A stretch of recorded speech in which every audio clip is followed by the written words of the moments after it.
हम लोगों ने आप सभी लोगों ने सुना था कि कौन व्यक्ति भगवान को जान सकता है।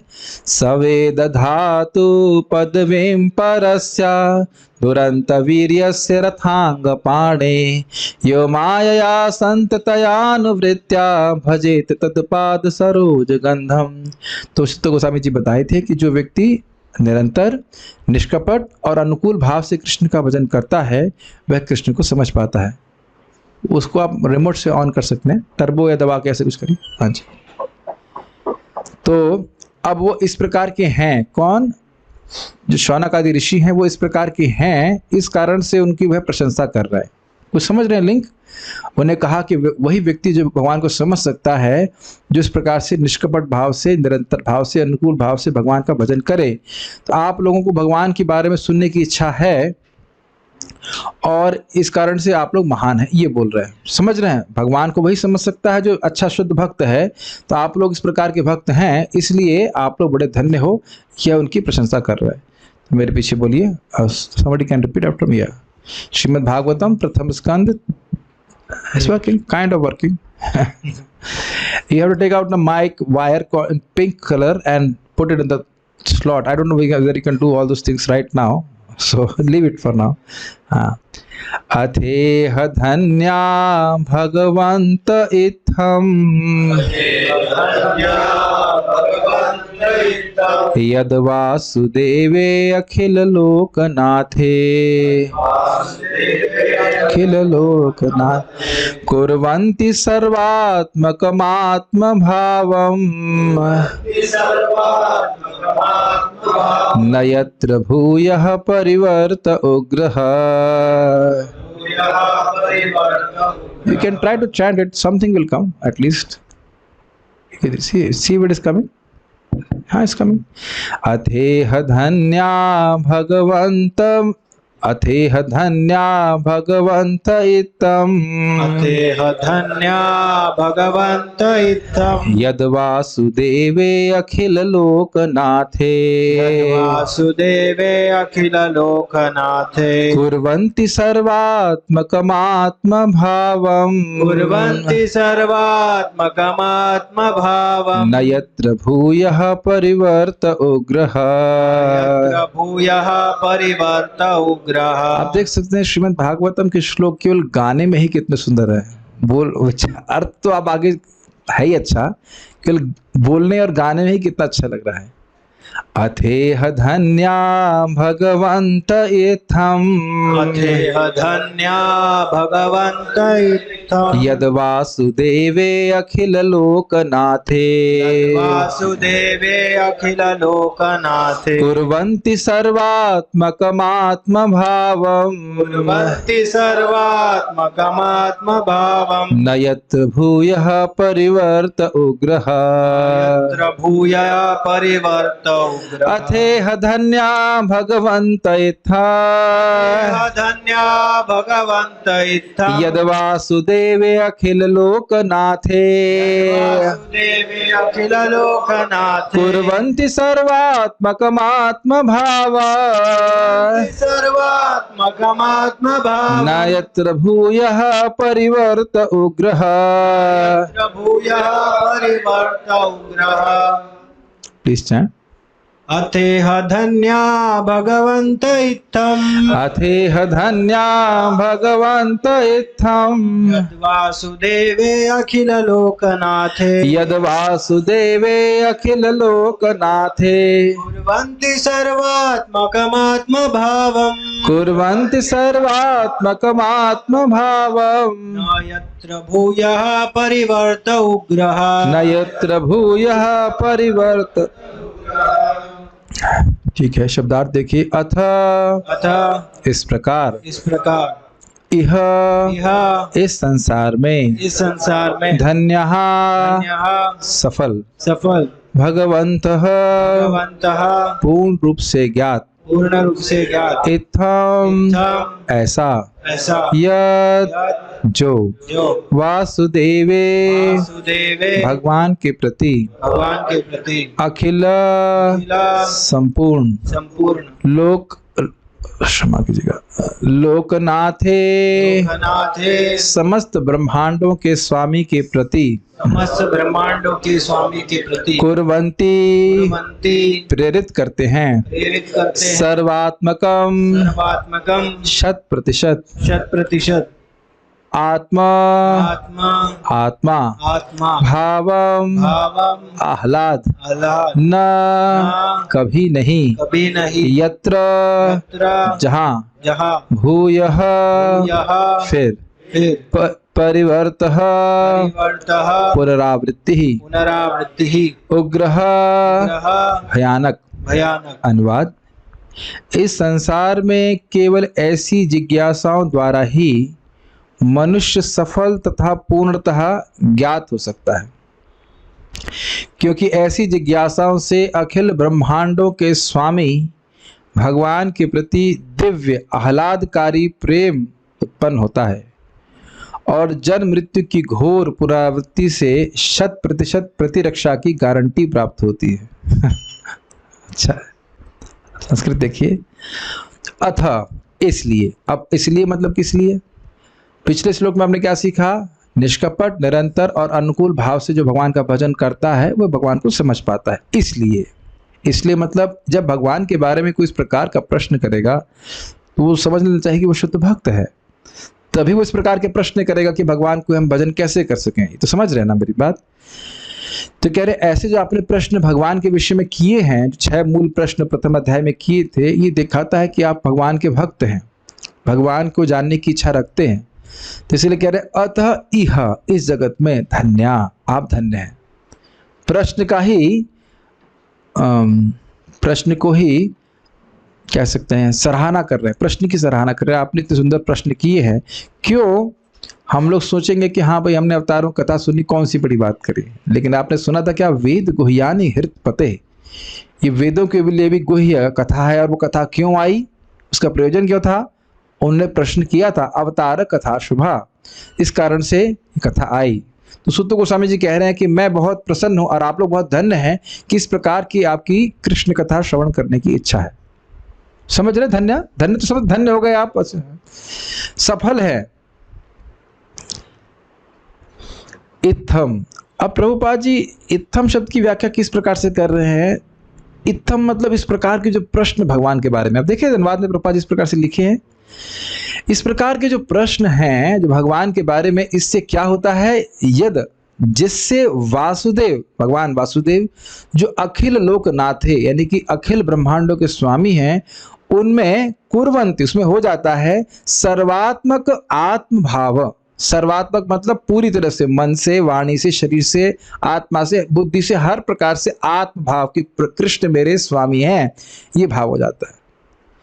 भगवत विषयक प्रश्न करने से भावना होती है ना, कि जब हम समझते हैं, पूछते हैं कि कृष्ण कौन है, मैं कौन हूँ, कृष्ण से मेरा क्या संबंध है, कृष्ण के संबंध को हम कैसे जागृत कर सकते हैं। यदि ऐसे प्रश्न होते हैं तो स्वाभाविक रूप से प्रश्न, उसका उत्तर रूप में क्या आएगा? कृष्ण हमारे स्वामी हैं, हमें कृष्ण की सेवा करनी चाहिए। कैसे करनी चाहिए?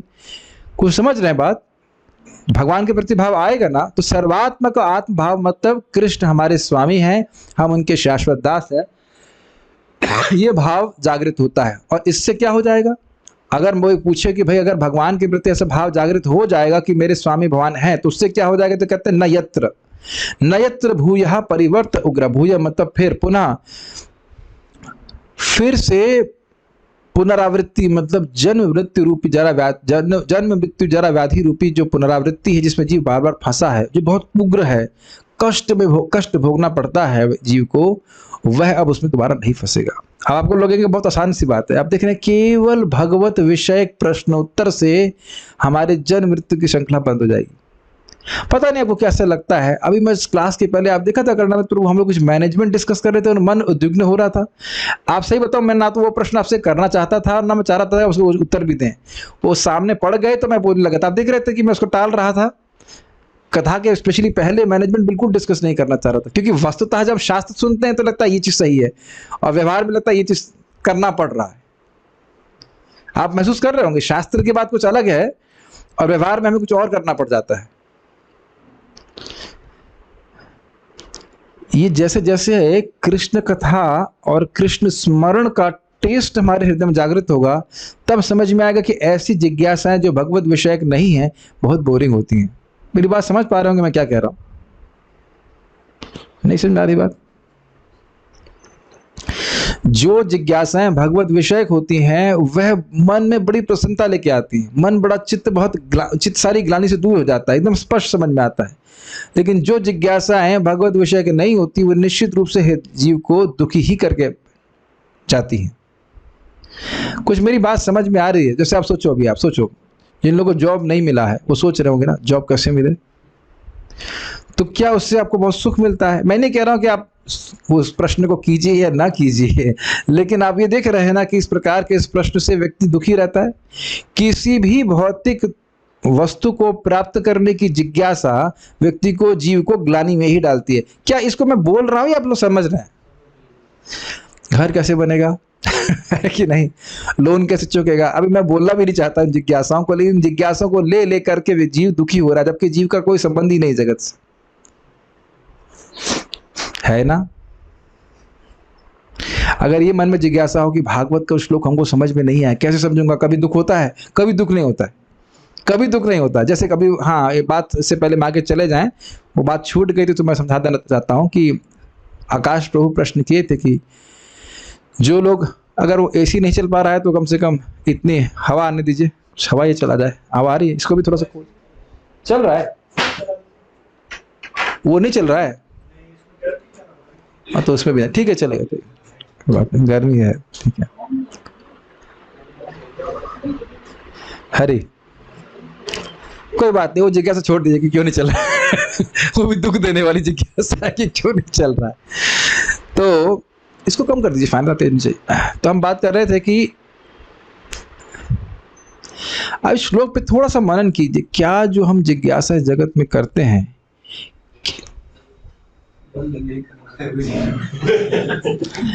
क्या हम इस जगत में जो जिज्ञासा करते हैं उससे कभी ये भाव उदित होता है कि कृष्ण हमारे स्वामी हैं?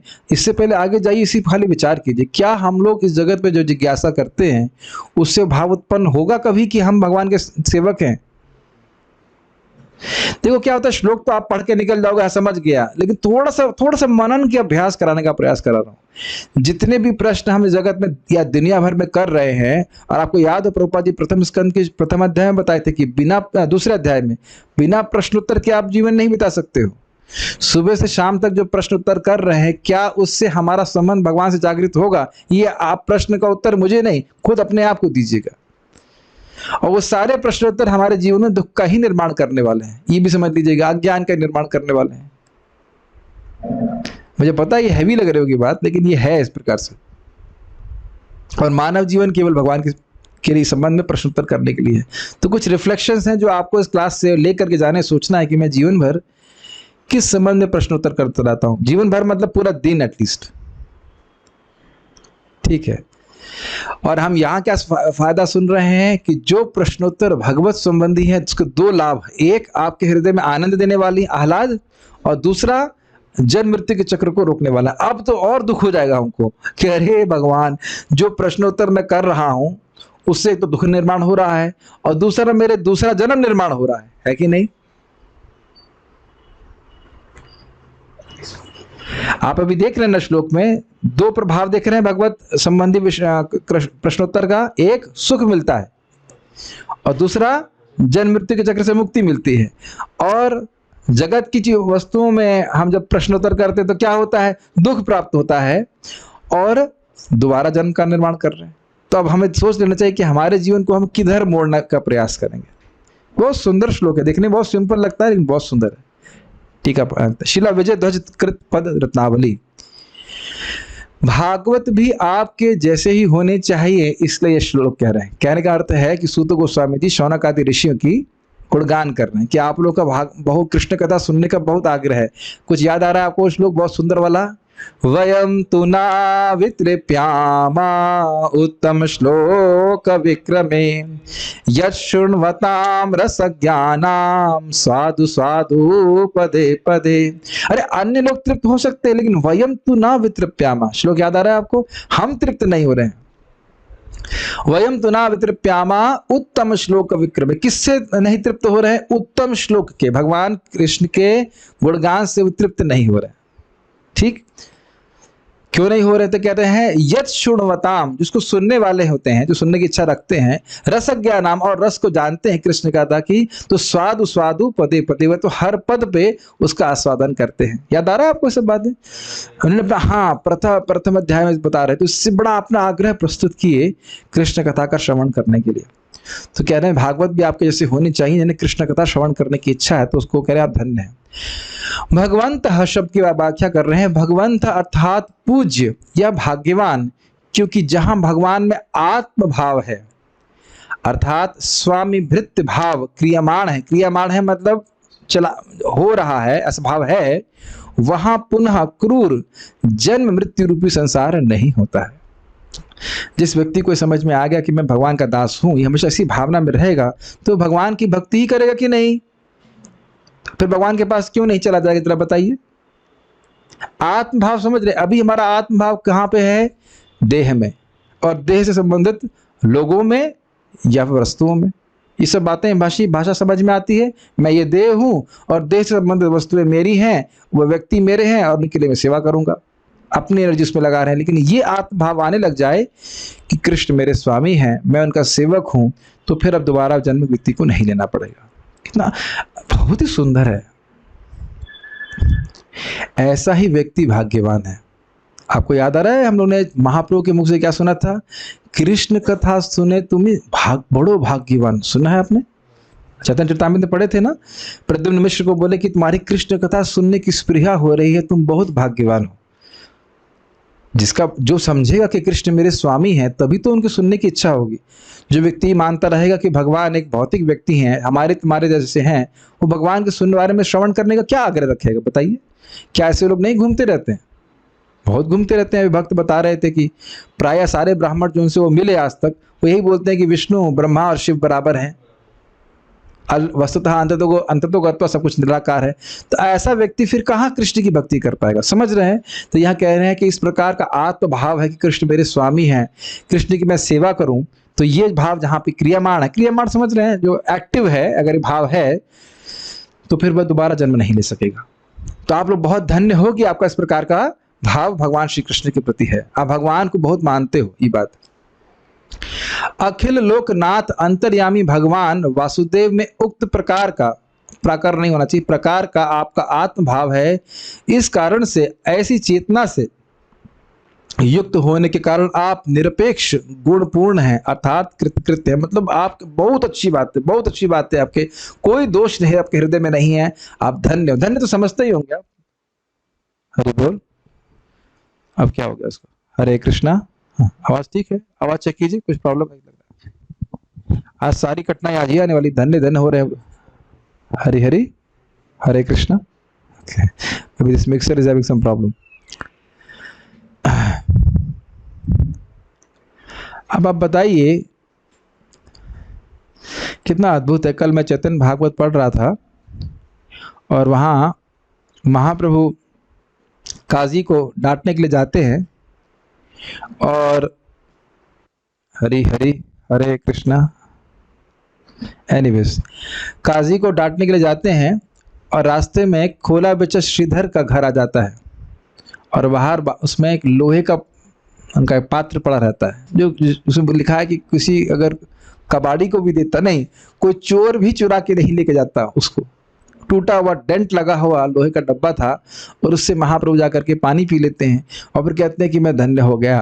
मैं धन्य पे कुछ बोल रहा हूँ, कहने लगे मेरा आज भक्ति बढ़ गई, आज मैं भक्ति में आगे बढ़ गया, क्योंकि मैंने खोला बेचा श्रीधर के जल से पानी पिया।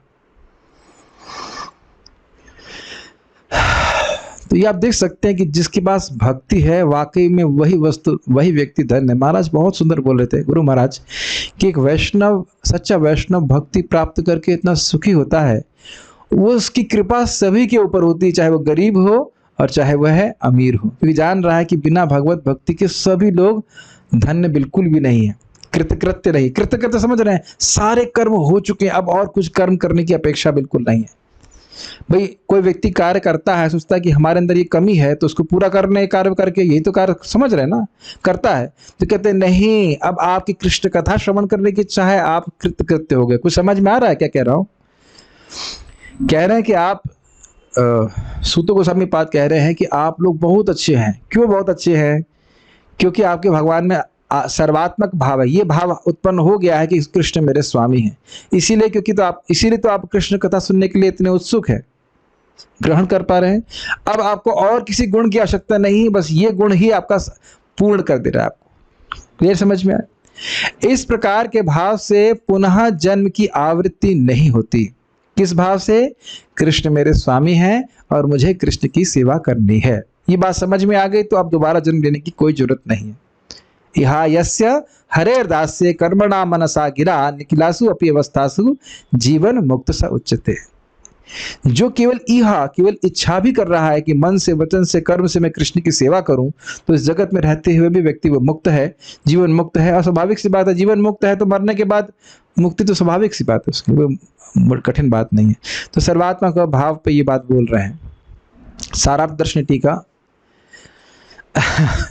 सूत गोस्वामी यहाँ शौनक आदि ऋषियों से कह रहे हैं, जो यह सोचकर दुखी थे कि क्योंकि हम भक्ति विहीन हैं इसलिए हम आक्षेप के विषय हैं।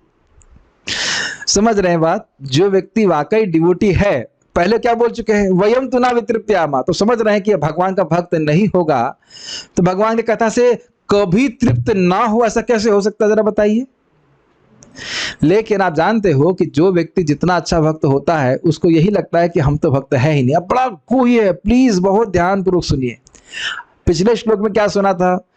जो निरंतर निष्कपट भाव से और अनुकूल भाव से भगवान का भजन करता है वह भगवान को समझ पाता है। मुझे लगता है उपस्थित वैष्णवगण यही सोच रहे होंगे, ये तो हमारे गुणों का वर्णन हो रहा है। नहीं, हमारे श्यामहरि प्रभु बहुत विनोद कर रहे थे कि जब भी प्रभुपाद जी के तात्पर्य में ऐसे शब्द आते हैं कि एक शुद्ध भक्त भगवान से कुछ नहीं मांगता है, तो जो नया डिवोटी है वो सोचेगा ये तो मेरा वर्णन हो रहा है। और जब कहेंगे ये कर्मी, ये भोगी लोग, ये मायावादी, हाँ ये उनका वर्णन हो रहा है।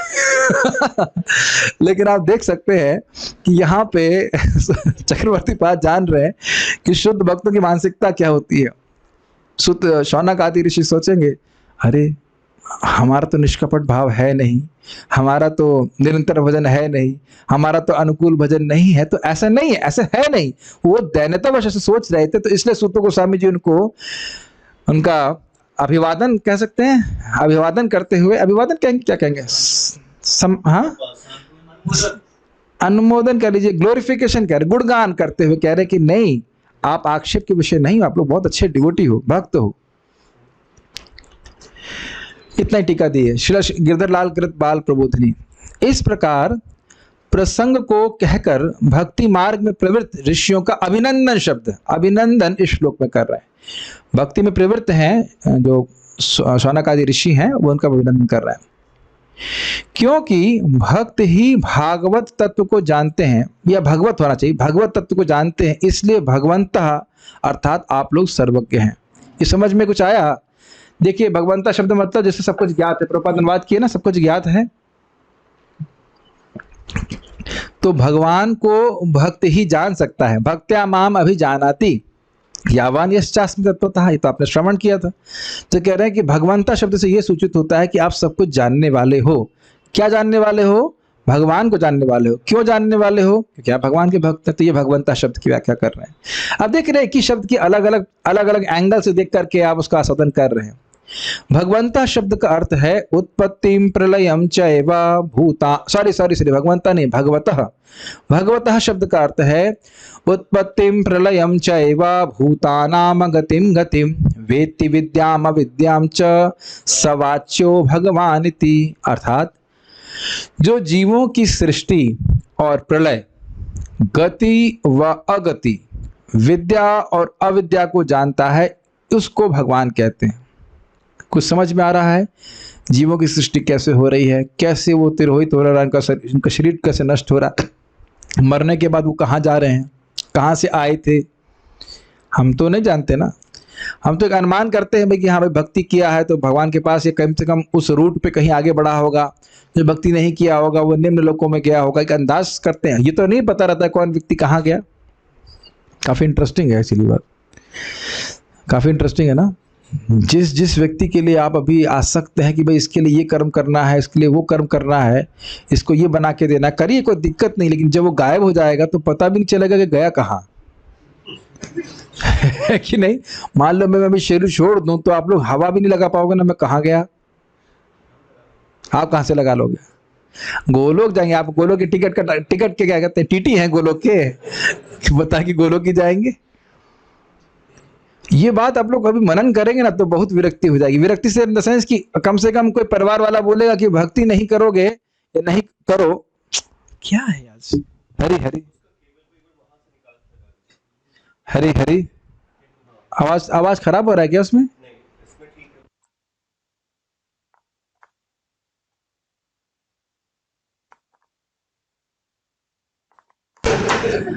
हरे कृष्णा। हाँ ठीक है, हाँ ठीक है, अब आवाज ठीक है?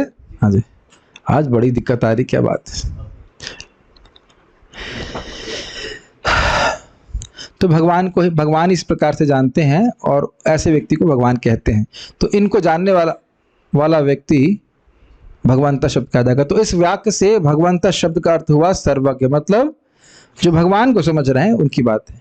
धन्य अर्थात कृतार्थ, कृत अर्थ, सारे अर्थ उनके पूर्ण हो चुके हैं। क्यों? मान लो कोई प्रश्न का क्यों धन्य हो गए भाई, क्या बात है? क्योंकि आपके द्वारा मुझ सूत गोस्वामी यानी हीन व्यक्ति का भी सत्कार किया गया और अवसर न होते हुए भी अवसर का निर्माण करके सादर पूर्वक अखिल लोकनाथ भगवान वासुदेव के संबंध में प्रश्न किए गए, जिससे उनमें सर्वात्मक अर्थात एकांतिक मन की वृत्ति बन जाती है। कुछ समझ में आ रहा है? सूत गोस्वामी ब्राह्मण परिवार से नहीं थे, ब्राह्मण जाति के नहीं थे, और शौनक जी वह कितना हो ब्रह्मा में समझ आएगा, व्याख्या है कि 10,000 ब्राह्मणों के कुलपति थे। 10,000 लोगों ब्राह्मणों को खिलाए, पढ़ाए, इत्यादि व्यवस्था करे, उसको कुलपति कहते हैं, ऐसा कुछ था। और वह नीचे बैठ करके सूत गोस्वामी से श्रवण कर रहे हैं। इसका मतलब है कृष्ण कथा के बहुत आग्रही हैं। कुछ समझ में आ रहा है? जाति पाति नहीं देख रहे हैं, देख रहे हैं कि इनके अंदर, सूत गोस्वामी के अंदर कृष्ण कथा कहने की योग्यता है। तो वो ये भी नहीं देख रहे हैं कि वह उम्र में उनसे बड़े हैं, ये भी नहीं देख रहे हैं। ये भी नहीं देख रहे हैं कि मैं ब्राह्मण हूं, ये तो ब्राह्मण नहीं है, कुछ नहीं।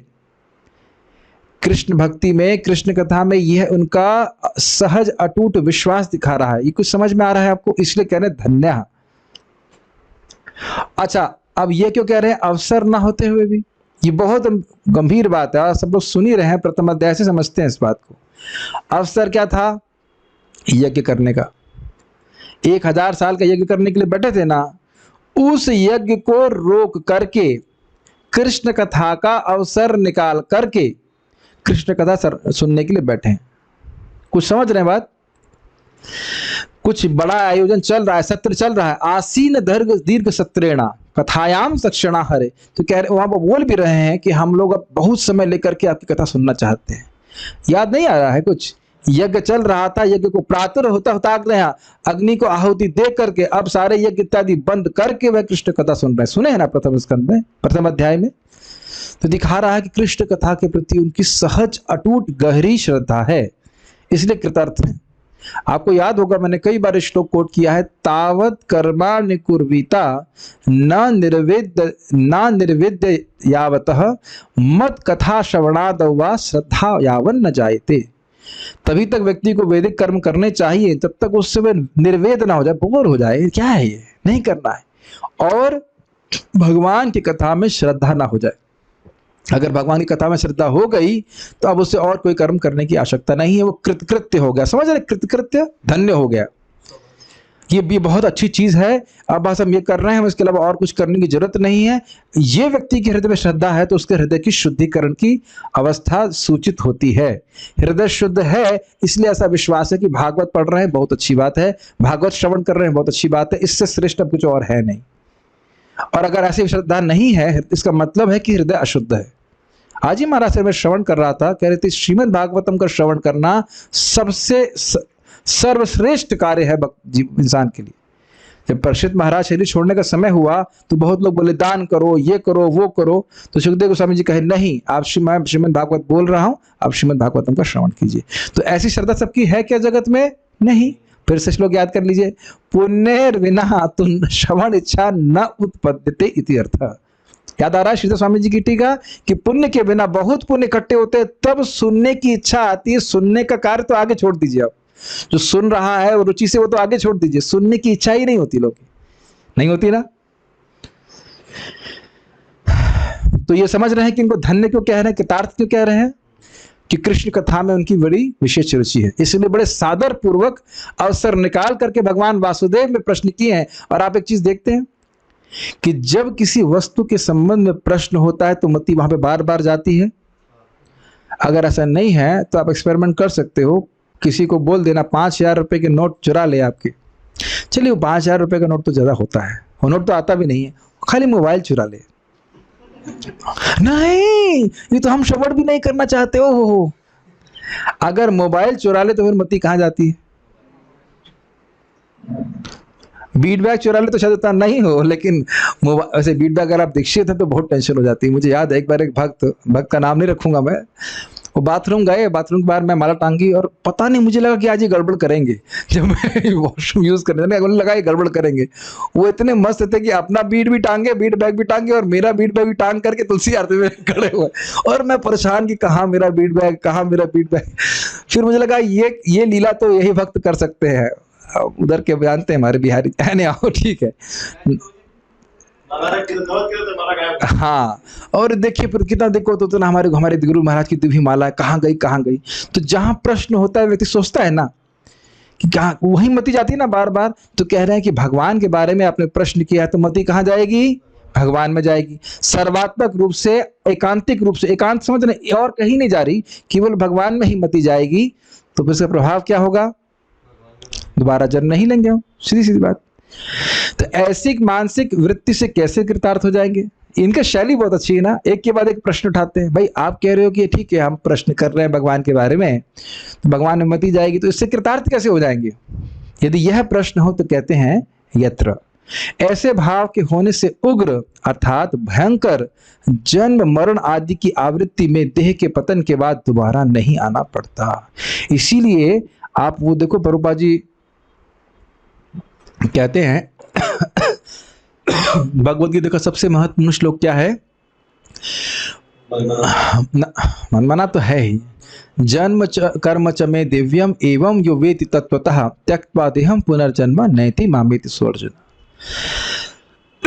ठीक है, तात्पर्य यहाँ पर सूत गोस्वामी द्वारा शौनक आदि मुनियों की जिज्ञासाओं की प्रशंसा, उनकी दिव्य प्रकृति। क्या है हरी हरी आज फिर से खराब हो गई। Give me the other mic. Let me just change the channel or something.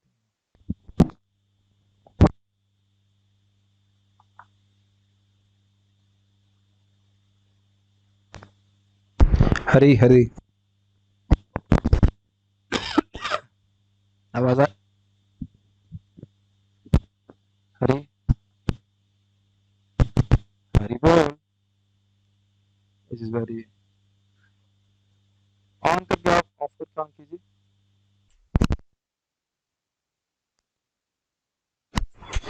Hare Hare Hare Krishna, ये इंडियन स्टाइल है।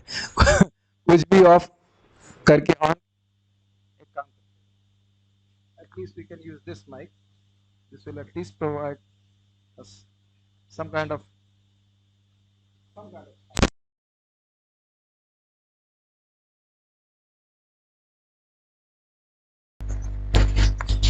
हरे कृष्णा। आवाज आ रही ठीक? चलिए, आप लोगों को तो सुनाई पड़ ही रहा होगा, ऐसे मैं बोल रहा हूँ तो दिखे। माइक तो माइक ऑफ ही है, चल ही नहीं रहा। ठीक है, मेरी बात सुनाई पड़ रही ना आप लोगों को? तो कहाँ थे आप? दिव्य प्रकृति के आधार पर की गई है। जैसा कि पहले कहा जा चुका है, केवल भगवत भक्त ही उनको एक समुचित सीमा में जान पाते हैं, अन्य कोई नहीं जान पाता। आवाज नहीं आ रही? आवाज ठीक है? उससे कोई दिक्कत नहीं है, मैंने बंद किया हुआ। हरि बोल, हरे कृष्ण। ठीक, केवल भगवत भक्ति उनको एक समुचित सीमा में जान पाते हैं, अन्य कोई नहीं जान पाता। अतएव भक्तगण समस्त आध्यात्मिक ज्ञान से पूर्ण रूप से ज्ञात रहते हैं। ये बात समझना होगा कि भगवान की संवित शक्ति, हलादनी शक्ति के संपर्क में जब जीव आता है तब वह भगवान को समझ पाता है। ये व्याख्या हम लोग चैतन्य चरितामृत में कर चुके हैं। तो जब भगवान की भक्ति करते हैं, नाम उच्चारण करते हैं, कथा श्रवण करते हैं, तो भगवान की शक्तियों के संपर्क में आते हैं और भगवान को समझ पाते हैं। बहुत सिंपल सा विज्ञान। परम सत्य का अंतिम परिणाम भगवान ही है। निराकार ब्रह्म तथा अंतर्यामी परमात्मा भगवान के ज्ञान में सम्मिलित है। इसकी व्याख्या हम लोग बहुत विस्तार में कर चुके हैं। सूर्य का उदाहरण दे करके, सूर्य की रोशनी का उदाहरण, सूर्य का गोला और सूर्य देव। इधर हम व्याख्या नहीं कर रहे उसकी। अतः जो भगवान को जान सकता है वह उनके विषय में, उनकी नाना शक्तियों तथा उनके अंशों के विषय में स्वतः ही सब कुछ जान लेता है। अतएव भक्तों को परम भाग्यशाली सफल कहा गया है। भगवान का 100% भक्त जन्म मरण के चक्र के भयानक भौतिक तापों के प्रति निश्चेष्ट रहता है। इसका अर्थ क्या है? जिसकी मति भगवान में जा रही है वो कहाँ जाएगा? भगवान में जाएगा, सीधी बात। वह क्यों जन्म मृत्यु के चक्र में जाएगा? वस्तुतः जन्म मृत्यु के चक्र में जाने का एकमात्र कारण क्या है? कृष्ण कथा उत्तम श्लोक की वार्ता से अलग रहना। आप देखिएगा कि आगे जाके ब्रह्मा जी कितना कठोर बोलते हैं। असत प्रसंगई, असत प्रसंग की वार्ता, भगवत विषय से विमुख वार्ताएं ही जीव को बार बार जन्म मृत्यु के चक्र में फंसा रही, और कोई कारण नहीं है। The desire to speak anything except Krishna is a cause of a rebirth. Krishna के अलावा और कुछ बोलने की इच्छा या कृष्ण कथा, कृष्ण सेवा के अलावा कुछ बोलने की इच्छा ही हमारे बार बार जन्म के कारण बन रही। बहुत गंभीर बात। इसीलिए प्रभुपाद जी कहते हैं कि a preacher of Krishna consciousness is always beyond the clutches of death. Krishna कथा का प्रचारक हमेशा मृत्यु के चंगल से दूर रहता है।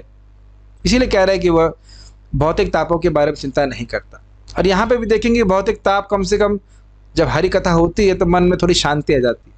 ठीक है, एक श्लोक और देखेंगे, बहुत सुंदर है। इन्होंने अभी शौनक आदि ऋषि का प्रशंसा करी, अब वह श्रीमद् भागवतम की प्रशंसा कर रहे हैं। मेरे पीछे बोलिए, पीछे इदं भागवतम नाम पुराणं ब्रह्म संहितं उत्तम श्लोक चरितं चकार भगवान ऋषिः निःश्रेयसाय लोकस्य धन्यं सस्त्वनं महत्। इदं भागवतं नाम पुराणं ब्रह्म संहितं उत्तम श्लोक चरितं चकार भगवान ऋषिः निःश्रेयसाय लोकस्य धन्यं स्वस्त्यनं महत्। इदम मतलब ये, इदम भागवतम नाम पुराणम, ये भागवत नाम का पुराण। एकदम हिंदी जैसा है कि नहीं? ब्रह्म संहितम। अब ब्रह्म संहितम के कई अर्थ हैं। एक ब्रह्म का अर्थ होता है कृष्ण, सुना था आपने। ब्रह्म संहितम मतलब ये साक्षात कृष्ण के समान है। श्रीमद् प्रभुपाद बात को पकड़ेंगे, इस पॉइंट को बोलेंगे कि भगवान कृष्ण के समान है। दूसरा ब्रह्म का अर्थ आपने सुना था वेद, ये वेद के समान है, अपने आप में सेल्फ प्रमाण है। तो इस प्रकार से ये ब्रह्म संहितम का अर्थ हुआ कि या तो कृष्ण के समान है या आप उसका अर्थ लेंगे ये वेद के समान है। उत्तम श्लोक चरितम, उत्तम श्लोक मतलब उद्गत तमः, तमोगुण से ऊपर उठ गया, जिनकी महिमा, जिनका गुणगान उन लोगों के द्वारा किया जाता है जो तमोतम से ऊपर उठे हुए। एक अर्थ है उत्तम श्लोक का। एक अर्थ दूसरा ये है कि उत्तम श्लोक में इनका वर्णन किया जाता है। बहुत चुने हुए पोएट्री, बहुत चुने हुए काव्य से जिनकी पूजा, इनका महिमा वर्णन किया जाता है। कौन, किसके बारे में बात कर रहे हैं? भगवान कृष्ण के बारे में। या जिनका यश सुनने से व्यक्ति तमोगुण से ऊपर उठ जाता है। इस प्रकार से 3 अर्थ हैं। तो भगवान कृष्ण उत्तम श्लोक कहे जाते हैं, तो उत्तम श्लोक चरितम, ये भगवान कृष्ण के चरित्र से परिपूर्ण है। चकार मतलब बनाया, किया। भगवान ऋषि, भगवान ऋषि कौन है? वेद व्यास जी, जो भगवान के अवतार है, उन्होंने इसको रचना करी। भाई किस लिए किया? निःश्रेयसाय, श्रेय समझते हैं परम आगे का कल्याण, तो निःश्रेय मतलब नितराम श्रेय, सर्वश्रेष्ठ श्रेय की प्राप्ति के लिए, लोकस्या सामान्य लोगों के, ठीक है। और क्या करें? धन्यम, ये व्यक्ति को धन की प्राप्ति, भौतिक धन की प्राप्ति, भौतिक संपदा भी प्राप्त कराता है। सस्तेनम, उसके लिए परम कल्याण की प्राप्ति करता है। परम कल्याण जीव का ये है कि वह अपने स्वरूप में स्थित हो जाए। तो श्रीमद् भागवत के श्रवण से जीव इस प्रकार से बिल्कुल आसानी से भगवान की भक्ति से युक्त होकर के वह अपने स्वरूप में स्थित हो जाता है। और महत क्यों बोल रहे हैं? क्योंकि इसमें महान विषयों का वर्णन है। महत मतलब होता है महान। देखिए क्या लिखा है प्रभुपाद, महत मतलब परिपूर्ण है, महान है। ये जो विषय हैं 10 महापुराण के होने चाहिए, उसमें परिपूर्ण रूप से, ठीक है। प्रभुपाद जी ने बड़ा सुंदर शब्द यहाँ पर कहा, स्वस्ति अयनम। अयनम का मतलब है अयन, अयन का मतलब होता है आश्रय, स्थान, और स्वस्ति अयनम मतलब स्वस्ति का स्थान। इसलिए कह रहे हैं जीव कैसा है, हम जीवात्मा स्वरूपता क्या है? सच्चिदानंद। तो भागवत श्रवण करके वह इस प्रकार से अपने सच्चिदानंद स्वरूप की प्राप्ति करेगा, इसलिए कह रहे स्वस्ति अयनम। आप देखिएगा, अगर याद हो आप लोगों को, तो हम लोगों ने 1.1.2 में यह चर्चा करी थी कि जो व्यक्ति श्रीमद् भागवतम श्रवण करता है, तो वहाँ पे था शिवदम शब्द की व्याख्या इस प्रकार से हुई थी कि भगवान का प्रेम से भरा हुआ पार्षद बन करके वह भगवान के धाम को चला जाता है। तब आप लोग एक संशय प्रस्तुत कर सकते हैं कि क्या भगवान के धाम में कृष्ण कथा नहीं होती है? क्या वैकुंठ में कथा नहीं होती है? होती है। थोड़ा सा आज मुझे बात लग रही थी, ऐसा नहीं कि वैकुंठ में केवल लोग 4 हाथ लेके खड़े हो जाते हैं और कुछ करते नहीं है। आप वैकुंठ का वर्णन 3 स्कंद से पढ़ लीजिएगा। वो प्रभु जी थोड़ा भाव में बोल रहे थे इस बात को, ऐसा नहीं है। वहां पे आप देखेंगे कि जो भौरा है, भौरा भी कृष्ण कथा कर रहा है, गा रहा है, तो जो चिड़िया वो चुप होकर सुनती है, हाँ क्या बोल रहा है, समझ रहे हैं। वहां की स्त्रियां बहुत सुंदर हैं, पुरुष बहुत सुंदर हैं, लेकिन वह सदा ही कृष्ण कथा करते रहते हैं। तो एक देखिए क्या होता है, जब कथा होती है तो भक्त कोई बात पुष्ट करने के लिए कुछ किसी बात को थोड़ा नेग्लेक्ट कर देते हैं। तो ऐसा मत सोचिएगा कि वैकुंठ में कोई नाम उच्चारण नहीं करता है। कोई बोल रहा है कि मेरे पीछे जो छिपकली है वह भी कृष्ण कथा सुनती है। अब मैं आपका मजाक बनाता हूँ, हाँ, और मेरे सामने जो कमेंट कर रहा है वो क्या है, मुझे कुछ कहना नहीं, वो भी आप सुन ही रहे हो कृष्ण कथा, ठीक है कि नहीं? तो कोई दिक्कत है आपको मेरे पीछे छिपकली अगर कृष्ण कथा सुन रही है? कैसे सेल्फ रियलाइज आत्मा हो बताओ? जो ब्रह्मभूत अवस्था में रहता है उसे तो सभी में भगवान को देखना चाहिए। आपको दिक्कत है? हाँ, ऑब्वियसली लग रहा है कि मेरे सर के पीछे चल रही है कि नहीं, उसी से एनर्जी लेके मैं बोल रहा हूँ। ये अब देखो मैं कमेंट मारता हूँ, अरे वो छिपकली वृंदावन में, आप कहाँ हो जरा देखो, है कि नहीं? छिपकली से कंपेयर मत करो। वृंदावन की छिपकली मरेगी तो वृंदावन भगवान के पास जाएगी, हम कहाँ मर के जाएंगे कोई पता नहीं है।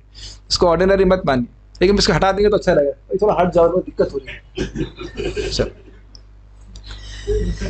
Don't be envious of Vrindavan छिपकलीज। हम बात कर रहे थे कि अत्यंत कल्याणप्रद है। आपको याद भी होगा प्रभु जी ऐसा हो तो नहीं रहा है, तो क्या बोला गया था याद आ रहा है? जब तक क्या था वो प्रलय शब्द कहां से आया था? पेबत भागवतम रसम आलयम। तो बात बोला जब तक आप भागवत सुनकर के बेहोश ना होने लग जाए तब तक श्रीमद् भागवत सुने। और प्रश्न होगा कि भाई अगर बेहोश हो जाएंगे तो तब सुनेंगे कैसे? हाँ, तो बेहोशी टूटेगी, होश में आओ, फिर सुनो, फिर बेहोश हो जाओ। तो यानी कि मुँह, वहाँ पे मुँह शब्द आया था, बार बार भागवत श्रवण करते रहिए। अभी हम लोग, हमारे लिए साधना है, आगे जाके यही परम साध्य होने वाला है। तो ऐसा नहीं सोचना चाहिए कि वैकुंठ में कृष्ण कथा नहीं है, ऐसा कुछ भी नहीं है, कृष्ण कथा नहीं करते, वहाँ भी होता है, वहाँ भी कथा चलती ही रहती। अनुवाद, यह श्रीमद् भागवत भगवान का साहित्य अवतार है। शब्द प्रपात क्या बोल रहे हैं? ब्रह्म समितम, ब्रह्म मतलब कृष्ण, जिसे भगवान के अवतार वेदव्यास ने संकलित किया है। चकार भगवान ऋषि, यह सभी लोगों के परम कल्याण के निमित्त है और यही सभी तरह से सफल, आनंदमय तथा परिपूर्ण है। परिपूर्ण है मतलब ऐसा कोई विषय रहा नहीं जो भागवत में ना रहा हो। जो महापुराण होता है उसमें 10 विषय होने चाहिए। हम लोग उसकी व्याख्या बहुत शुरुआत में की थी, अत सर्ग विसर्गस्य स्थानम पोषणम मुतया इत्यादि। तो 10 विषय थे, वह पूरे 10 विषय जिस पुराण में होते हैं उसको महापुराण कहते हैं, और अगर कुछ कम होते हैं तो उसे उप पुराण कहा जाता है। श्रीमद् भागवतम महापुराण की जय जो बोलते हैं उसका कारण यही है कि उसमें पूरे 10 विषय ठीक से समझाए गए। बाल प्रबोध। एक और बात है कि श्रीमद् भागवतम का श्रवण करने वाले को और कोई ग्रंथ पढ़ने की बिल्कुल आवश्यकता नहीं है। कुछ याद आ रहा है? किम वा परैरीश्वरः सद्यो हृदय अवरुद्धते कृत भी शुश्रूषु भी तत्क्षणात्। क्यों नहीं है भाई? क्योंकि श्रीमद् भागवतम को श्रवण करने की इच्छा से ही ईश्वर भगवान कृष्ण हृदय में आ जाते हैं। तो वहां कटाक्ष में वेदवासी कहते हैं किम वा, क्या और कोई शास्त्र पढ़ने से ऐसा होता है? तो काय को पढ़ रहे हो? ये कहने की बात है। Maybe the speaker can be broad, I don't know, you have to speak so loudly. Anyways it's just all done. ठीक, सुनाई सबको पढ़ रहा है? बाल प्रबोधिनी टीका। उम्मीद है कि मेरा गला कल की क्लास के लिए बचा रहेगा। इस प्रकार संक्षेप में कहकर पुनः भागवत के व्याख्यान के द्वारा विस्तार से कहने जा रहे हैं, इसलिए श्री भागवत की स्तुति कह रहे हैं इदम आदि श्लोक से। अब समझ लेना चाहिए कि इधर उन्हें शौनक आदि ऋषि का गुणगान किया था। अगर आपको याद हो तो प्रथम अध्याय में भी सूत गोस्वामी का वो कुछ गुणगान करते हैं शुरुआत में, याद आ रहा है? और बस गुणगान करके फिर तुरंत प्रश्न करना शुरू कर देते हैं। गुणगान में अधिक समय नहीं लगाते। कुछ याद आ रहा है आपको? तो उसी तरह यहाँ कह रहे हैं कि यहाँ पे शौनक आदि ऋषि गुणगान किया और सीधे कृष्ण कथा अब चालन करने के लिए भागवत की स्तुति करना शुरू कर दिया। इदम अर्थात इस भागवत नामक पुराण को जिसको कहा जा रहा है, ये जो भी बात चल रही है, वह भगवान के अवतार सूक्ष्म तत्वज्ञ श्रीला व्यासदेव के द्वारा रचित है। तो स्पष्ट है किस लिए उन्होंने इसकी रचना करी। यदि यह अपेक्षा हो मतलब कोई पूछे तो यह कह रहे हैं कि लोकस्य अर्थात प्राणी समूह के निश्रेय अर्थात विमुक्ति के लिए यह अर्थ है। मतलब जीव मुक्त होकर के भगवान का पार्षद बन जाए, भगवान के पास चला जाए, यही जीव का परम कल्याण है। उसके लिए श्रेय समझते हैं। श्रेय का अर्थ क्या होता है?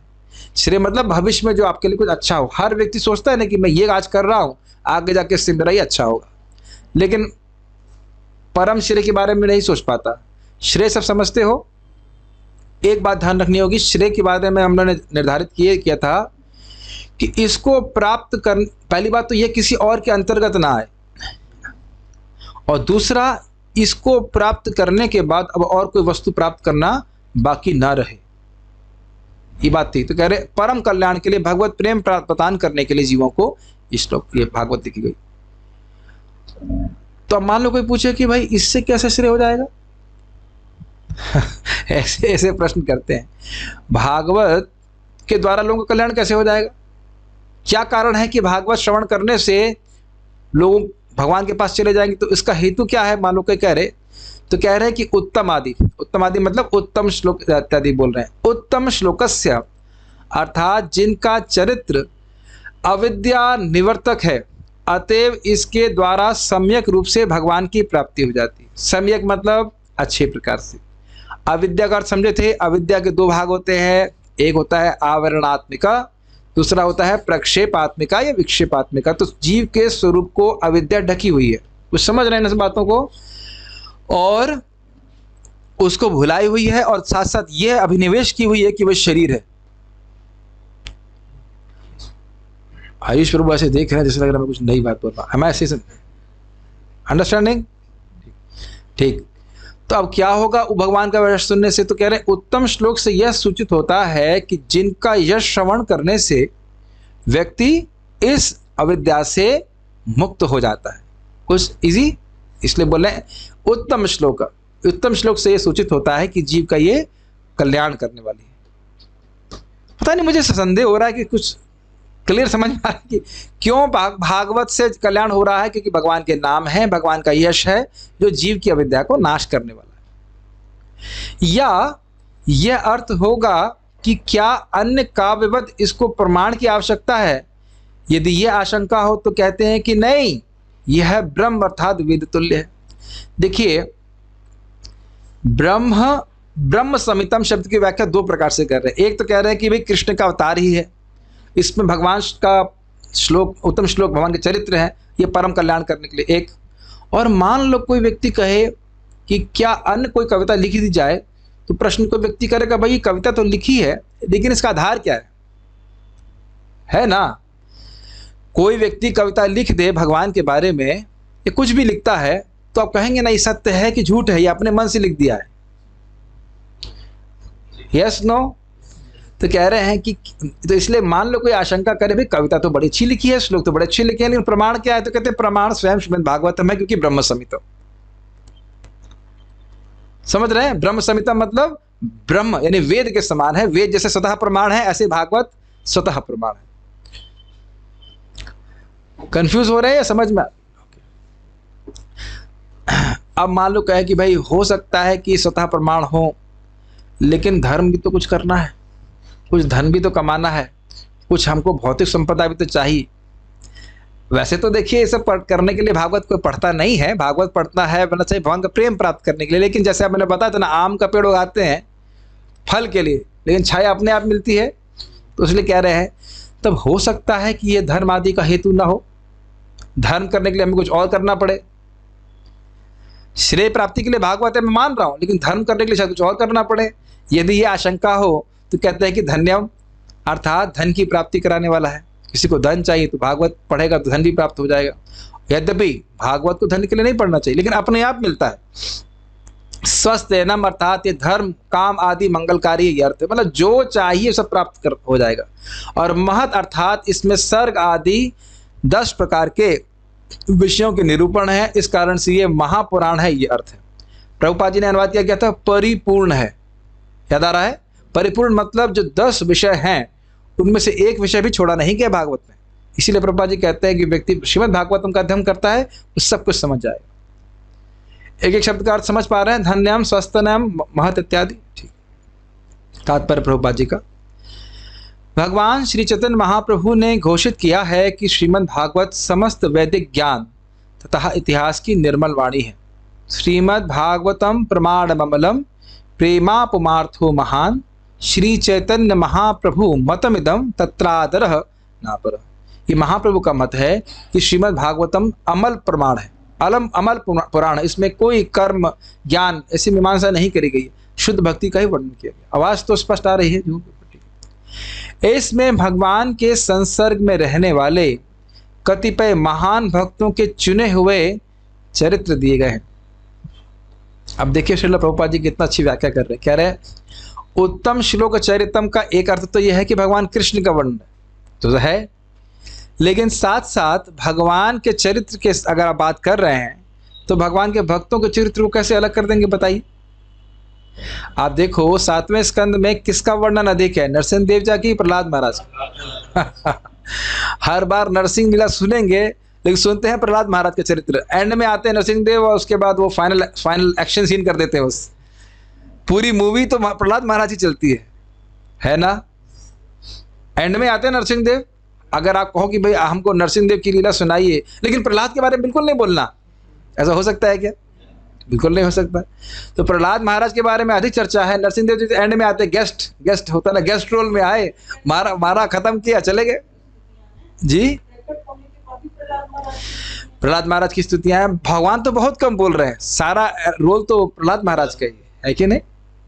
तो आप ऐसा नहीं कह सकते कि उत्तम श्लोक मतलब भगवान के भक्तों का चरित्र सुनेंगे तो उससे हमारी अविद्या का निवर्तन नहीं होता ना, वो भी होता है। तो प्रभुपाद बड़ा सुंदर अर्थ यहाँ पे लिए है कि भगवान का और उनके प्रिय भक्तों का यहाँ पे वर्णन है। श्रीमद् भागवत भगवान कृष्ण का साहित्य अवतार है। जैसे आपने देखा ना, भगवान मीन अवतार लिए, मत्स्य अवतार लिए। ये हम लोग चक्रवर्ती पाद की टीका में शुरुआत में पढ़े थे 1.1.1 में कि भगवान जैसे विभिन्न योनियों में अवतरित होते हैं उसी प्रकार से भगवान साहित्य के रूप में भी अवतरित हुए हैं। ये बात समझना होगा कि भगवान अपनी अचिंत शक्ति से किसी भी रूप में प्रस्तुत हो सकते हैं, नाम के रूप में भी हैं। जैसे इस समय हम लोग भागवत पढ़ रहे हैं तो साक्षात भगवान को देख रहे हैं। हाँ, वो अलग बात है कि भी हम अनुभव नहीं कर पाते, वो हमारी गलती है, हमारी कमी है। लेकिन जैसे जैसे शुद्ध होते चले जाएंगे तो भगवान का अनुभव हमको भागवत में होगा। और तो स्पष्ट समझ में आता होगा, इतना तो अनुभव होता होगा कि केमिस्ट्री पढ़ने में और भागवत पढ़ने में अंतर है। केमिस्ट्री तो ऐसे भी बहुत खराब सब्जेक्ट होता है, पता नहीं किसी को पसंद आता तो क्षमा कीजिएगा, बहुत बोरिंग होता है। या फिर जो इंटीग्रल कैलकुलस, क्यों भाई मैथमेटिक्स है ना, मैथमेटिक्स मुझे फिजिक्स पढ़ती थी, मैकेनिक्स, बोलना भी शब्द भी नहीं लाने चाहिए, इतना बोरिंग, केवल अविद्या बढ़ाने वाला, कभी नहीं समझ में आया कि मैं आत्मा हूँ, फिजिक्स कितनी फिजिक्स पढ़ी है कि नहीं। तो उसका पढ़ने का अनुभव और श्रीमद् भागवतम के श्रवण पठन का कितना अंतर है, तो कितना सुकून मिलता है। आज सुबह हम प्रवचन सुन रहे थे, परम पूज्य लोग लाल गोविंद प्रभु से कितना सुंदर प्रवचन कर रहे हैं। और पता है, अब भगवान मेरी ये भी इच्छा पूर्ण करते हैं। मैं सोच रहा था कि प्रभु जी बोलते तो अच्छा है, तो टीकाओं से बोलते तो और अच्छा होता। मैं पहले मतलब जो है ना, थोड़ा सा मेरे मन में एक वो रहता था कि भाई कुछ कमी है, कुछ टीका से नहीं बोलते। आज ने तृप्त कर दिया कि विजयदत्त तीर्थ और सबकी मतलब मैंने उनको दिया था वो सारे संस्कृत का सॉफ्ट कॉपी में दे दिए थे। तो मुझे संदेह था कि इतना सब जानते होंगे, मुझे पता नहीं संस्कृत जानते कि नहीं, लेकिन बड़ा अच्छा सुनने प्रवचन किया, मुझे बड़ा अच्छा लगा। मतलब मैं उनके बहुत लोग भीड़ लगी थी, तो मैं मुख में नहीं बोला आपने अच्छा प्रवचन किया, लेकिन मुझे बहुत अच्छा लगा। बड़ा हाउ टू से टाइट प्रवचन था। टाइट प्रवचन समझते हैं, श्लोक के इधर उधर नहीं गए, शब्दों पर व्याख्या किया। This how Bhagavatam has to be spoken. तो हम खाली बात कर रहे थे कि भगवान के भक्तों का चरित्र भी हमारी अविद्या का निवर्तन करने वाला है, ठीक है। और पीछे छिपकली सुन रही, इससे कोई दिक्कत नहीं होनी चाहिए आपको। तो साहित्य अवतार है, अतएव यह उससे उनसे अभिन्न है। तो प्रभुपाद की व्याख्या कर रहे हैं, ब्रह्म समितम, कृष्ण के समान है। हमें श्रीमद् भागवत की पूजा उसी सम्मान से करनी चाहिए जिस प्रकार हम भगवान की करते हैं। अब भगवान की भी नहीं करते इसलिए भागवत की भी नहीं करते, यह भी हो सकता है, लेकिन बड़े मनोयोग से भागवतम श्रवण करना चाहिए। ये हमारे जीवन का परम पुरुषार्थ है। हम इसके सचेष्ट मतलब प्रयासरत एवं धीर अध्ययन के द्वारा भगवान का परम आशीर्वाद प्राप्त कर सकते हैं। प्रभुपाद धीर अध्ययन क्यों बोल रहे हैं? जंप नहीं करना चाहिए। आप लोग ये तो देख रहे होंगे कि एक एक श्लोक को धीरे धीरे पढ़ रहे हैं, तो उसके अर्थ खुल रहे हैं हमारे सामने और कुछ क्लियर भी हो रहा है। हाँ, वो 6 प्रश्न क्या थे, उन 6 प्रश्नों का उत्तर था। अब कोई अभी ज्वाइन किया होगा तो समझ रहा होगा 6 प्रश्न ये कहाँ से, हम तो उत्तर ही उत्तर सुन रहे हैं। तो आप रिकॉर्डिंग श्रवण कर सकते हैं और एक एक श्लोक की कितनी व्याख्या है उसको हम लोग समझने का प्रयास करें तो भगवान उससे बहुत प्रसन्न होते हैं, ठीक है। जिस प्रकार भगवान पूर्ण प्रकाश, पूर्ण आनंद तथा सर्वथा पूर्ण है, उसी तरह यह श्रीमद् भागवत भी है।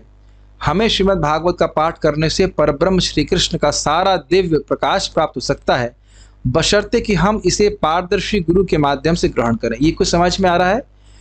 मतलब जो वक्ता है वह भागवत के विषय वस्तु से अलग नहीं बोले। जैसे महाराज खूब कटाक्ष करते हैं कि लोग व्यास आसन पे बैठ जाते हैं, लेकिन जो व्यासदेव बोल रहे हैं उससे बिल्कुल विपरीत और विरुद्ध बोलते हैं। व्यासदेव क्या कह रहे हैं कि हम उन परम सत्य भगवान श्री कृष्ण का ध्यान कर रहे हैं, और ये क्या बोलते हैं? ईश्वर निराकार है। तो ऐसे व्यक्ति से श्रवण करके कुछ समझ में नहीं आएगा। और अब देख ही रहे कि लोग भागवत श्रवण करने के बाद भी भौतिक आसक्तियों से आसक्त रहते। आज मुझे बड़ा अच्छा लगा, एक भक्त मुझे बोले कुछ भी ज़्यादा जानते नहीं, मैं नहीं समझता फिलॉसफी में कुछ भी जानते होंगे, एकदम नए डिवोटी, 6 माला जॉब कर रहे हैं कुछ, मुझे नहीं विश्वास है कि बहुत ज़्यादा जानते होंगे। कह रहे मुझे जगत से विरक्ति होना शुरू हो गई। तो ये दिखाता है कि प्रामाणिक रूप से हरे कृष्ण मंत्र कार्य करता है। पता ये 6 माला जब कर रहा है और ज़्यादा भक्तों का संग भी नहीं है, उसे क्या पता होगा भगवान के बारे में, लेकिन अपने आप ही भगवान से जगत से विरक्ति होने लगती। ये दिखाता है कि भक्ति का प्रोसेस कार्य करता है। इससे मेरी खुद की श्रद्धा और स्ट्रांग हो जाती है भक्ति। हम खाली बात कर रहे थे कि पारदर्शी गुरु, इसको समझिए, बहुत सुंदर उदाहरण भक्त लोग देते हैं, शायद आप जानते भी होंगे। टेलीस्कोप जानते हैं आप लोग? हाँ। तो टेलीस्कोप कार्य क्या होता है? टेलीस्कोप का कार्य होता है कि कोई बहुत दूर की वस्तु है उसको बहुत पास ले आता है। और आप जानते हैं कि जो टेलीस्कोप जितना शक्तिशाली होता है उसमें उतने लेंस होते हैं। बहुत अच्छा उदाहरण दिया जाता है अच्छा भक्तों के द्वारा। तो जितने लेंस होंगे उतना कोई बहुत दूर की वस्तु आपके और करीब आ जाएगी, समझ रहे हैं? तो उसी प्रकार से जितना कोई व्यक्ति पारदर्शी गुरुओं के दासों के दासों के दास की भावना में रहता है, उतना ही कृष्ण उसके और पास में जाता है। कुछ ग्रहण कर रहे हैं? और लेंस का जो कार्य है वह वस्तु को ढकना नहीं है, वस्तु को और पास या क्लियर लाना है। हरी बोल नहीं चल रहा, लीव इट खैर हो ही गया, पूर्ण हो गया। तो उसी प्रकार से भक्तों का कर्तव्य है कि जिस भी भक्त को वह शिक्षा दे रहे हैं वह उसके और कृष्ण के संबंध के बीच में आए नहीं, टांग नहीं अड़ाए, अपितु उसके संबंध को और खिलाने का प्रयास करें। ये गुरु का कर्तव्य होता है। मैं कल ही पढ़ रहा था चैतन्य भागवत में, बड़ी भर्त्सना कर रहे थे और ऐसी भर्त्सना कर रहे हैं आपने कभी सुनी नहीं होगी। मैं बड़ा उत्साह हो रहा है क्योंकि स्वयं वृंदावन दास ठाकुर बोल रहे हैं तो मैं भी बोल ही सकता हूँ। कुछ गुरु कहते हैं तुम मुझ में राम की भावना करो, ऐसा तुम स्पष्ट लिखते हैं। तो क्या कहते हैं, कैसे गुरु हैं? सियार और कौन सा था, गधे और सियार जैसे चेलों को इकट्ठा करने वाले गुरु हैं। और उनका शरीर कैसा है? कुत्तों के द्वारा खाए जाने वाले से। आप कहोगे प्रभु इतना कठोर क्यों बोल रहे हो? मेरे शब्द नहीं है। आपको झगड़ा करना है वृंदावन दास ठाकुर से झगड़ा कीजिए। ध्यान किसका करना चाहिए? भगवान का। कोई गुरु ये नहीं कहता मेरा ध्यान करो, मुझे ही भगवान मानो। ऐसा कोई कहता है तो बहुत बड़ा मूर्ख है। तो इसीलिए यहाँ पर बात करें पारदर्शी गुरु के माध्यम से, जो भगवान को यथावत प्रस्तुत करता है, उसके द्वारा व्यक्ति समझेगा तो भगवान को समझ पाएगा। पुरी में भगवान चैतन्य के दर्शनार्थ जितने लोग आते थे उनसे महाप्रभु के निजी सचिव श्रील स्वरूप दामोदर गोस्वामी भी यही कहा करते थे कि किसी भक्त भागवत से ही भागवत का अध्ययन करना चाहिए। भक्त भागवत स्वरूप सिद्ध प्रमाणिक गुरु हैं और वांछित फल प्राप्त करने के लिए उन्हीं से भागवत की शिक्षा ग्रहण करनी चाहिए। भागवत के अध्ययन से वे सारे लाभ प्राप्त हो सकते हैं जो भगवान की साक्षात उपस्थिति से होते हैं। मैं जानबूझ के स्लो बोल रहा हूं ताकि इस बात को थोड़ा समझ में आ जाए। अब आप देखिए हम लोग अपना कितना, आप कुछ कर नहीं सकते लेकिन हम अपना कितना नुकसान कर रहे हैं, कितनी कितनी बातें पढ़ करके और भागवत के लिए समय नहीं देते हैं। इसीलिए मैं पकड़ पकड़ के लोगों को बुला रहा हूँ यहाँ पर। मुझे पता है कि कुछ लोगों को कष्ट भी शायद होता होगा। इस आश्रम में रहने का मतलब है रोज भागवत श्रवण करना होगा। क्या कहीं प्रसादम और भी मिलता है? हो सकता है कि ये प्रश्न आए, लेकिन देखिए ये एक तपस्या है और ये आगे जाके बहुत हमको सुख देने वाली। और अभी भी मैं समझता हूँ कि श्रीमद् भागवतम के श्रवण को 1 श्लोक 2 श्लोक जो कुछ भी सुन रहे हैं वो अच्छा तो लगता ही होगा, ठीक है। ये भगवान कृष्ण के उन समस्त आशीर्वादों को प्रदान करने वाला है जो भगवान के साक्षात संपर्क से मिल सकते। तो मुझे विश्वास है कि बहुत लोगों को तो विश्वास ही नहीं होगा, अरे भगवान सामने हो और भागवत पर सामने हो एक ही बात है। तो भाई हम तो बुद्धू लोग हैं, हम बुद्धू लोग क्या समझ पाते हैं जरा बताइए। इसीलिए भक्तों से निवेदन, जो जूम पे भी श्रवण कर रहे हैं, समय इस प्रकार से सेट कीजिए कि आपका 6:30 से 8 का समय तो कम से कम खाली हो अगर संभव हो सके तो। और उसका बहुत आसान तरीका कि 5 बजे डिनर कर लीजिए अपना, तो आप फ्री हो जाएंगे। और उसके बाद जो बाद में आए कहना भाई हम 8 बजे के बाद ही खाना परसेंगे। कम से कम इतना समय तो श्रीमद् भागवतम के लिए रोज निकालना चाहिए। आप देखना, और रोज ही देखते होगे कि रात में सोते समय क्या महसूस होता है, जो भौतिक कार्य कर रहे हैं उसका क्या वैल्यू है, ठीक है ना। भागवत श्रवण करके ही हम लाभ कर सकते हैं। तो आप समझ पा रहे हैं ये बात क्या है। हमने 2 श्लोक सुने, एक में शौनक आदि ऋषि के वर्णन सुना, उनके प्रश्न भगवान संबंधी थे और भगवान ने मति को ले जाने वाले थे, इस कारण से वे धन्य थे। और आज नेक्स्ट वाले श्लोक में हमने सुना कि भागवत जो है ये स्वयं भगवान कृष्ण के समान है, यह वेद के समान है और ये जीव को परम कल्याण करने वाली है। प्रश्न कुछ देख लेता हूँ फिर रुक जाऊंगा।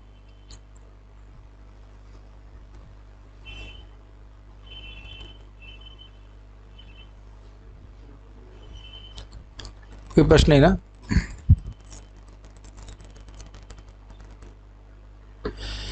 Okay, so we will stop here. Srimad Bhagavatam की जय, श्रील प्रभुपाद की जय, निताय गौर प्रेमानंद। पारायण करने में मेरी गला खराब हो जाएगा आज, बहुत जोर से बोलना पड़ेगा। आज कर लें पारायण? नहीं, मेरा गला बैठ जाएगा आज। मेरा इतना जोर सब लोग बोलेंगे।